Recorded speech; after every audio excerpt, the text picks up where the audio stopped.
शिवराज सिंह चौहान इस वक्त क्या कह रहे हैं? गोविंद सिंह जी माफी नहीं मांगे, बल्कि फिर ऊट पटांग बयान दे रहे हैं। अच्छा, कमलनाथ जी भी अजब गजब हैं।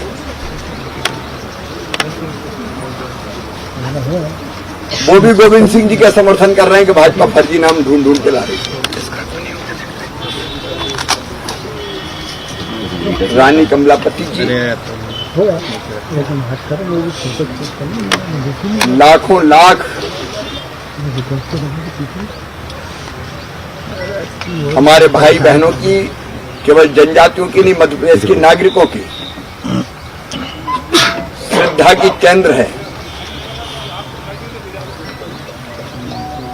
कांग्रेस की मानसिकता देखिए कि पहले तो हमारे श्रद्धा केंद्रों का और विशेषकर जनजातीय नायकों का, आदिवासी नायकों का अपमान करते हैं क्योंकि उनको केवल एक खानदान दिखती है, उसके अलावा कुछ दिखता नहीं। और बाद में बेशर्मी से माननीय कमलनाथ जी भी बचाव कर रहे हैं और नेता प्रतिपक्ष जी कह रहे हैं कि अब मैं बड़ा नेता बन गया, टक्कर में आ गया। क्या बड़ा नेता बनने के लिए ऊटपटांग बयान दिए जाएंगे? क्या टक्कर में आने का यही तरीका है? अब कांग्रेस में बड़ा नेता बनने के लिए होड़ लगी हुई है, और बड़ा कैसे बने? कोई विधानसभा में झूठ बोलता है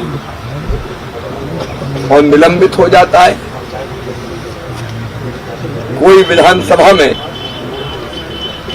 नियमावली फाड़ देता है और बड़ा बनने की कोशिश करता है,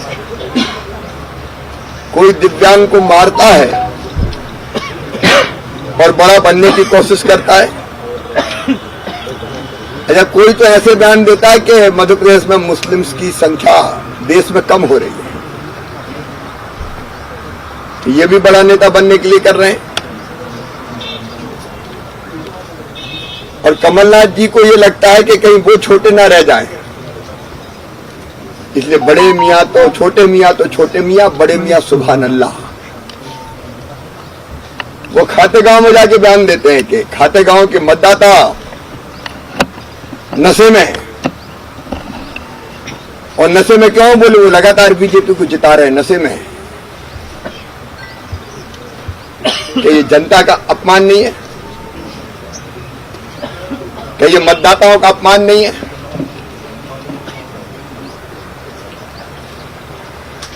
और नशे में जनता को कहने वाले क्या खुद नशे में नहीं है कि वो क्या कह रहे हैं? ये जनता के प्रति इनकी सोच है। कांग्रेस की अंतरकलह और गुटबाजी में एक दूसरे को छोटा बनाने के लिए ऊट पटांग बयान देने का अभियान चला हुआ है। प्रदेश की राजनीतिक इतिहास में ऐसा कभी नहीं हुआ। मित्रों,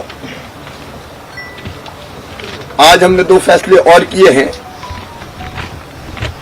मध्य प्रदेश में वर्तमान जुआ अधिनियम 1876 का है। इसमें ऑनलाइन गैम्बलिंग जो होती है, जो बड़ी समस्या बन गई है, उसके विरुद्ध कोई प्रावधान नहीं है। इसलिए हमने फैसला किया है कि वर्तमान जुआ अधिनियम के स्थान पर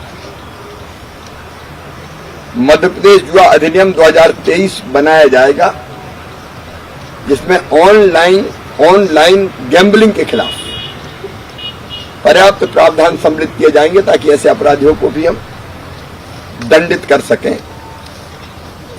चिट फंड कंपनियों के खिलाफ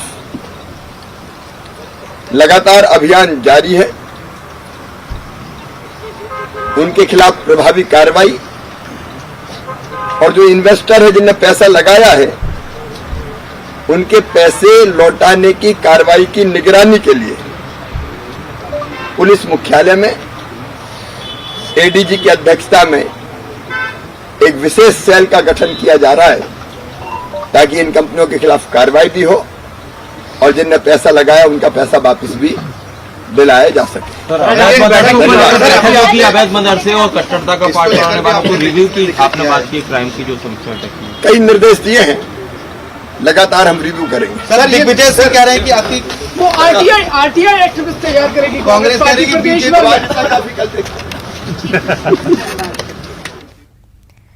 तो ये आप सुन रहे थे मुख्यमंत्री शिवराज सिंह चौहान को। कई मुद्दों को लेकर उन्होंने अपनी बात स्पष्ट की।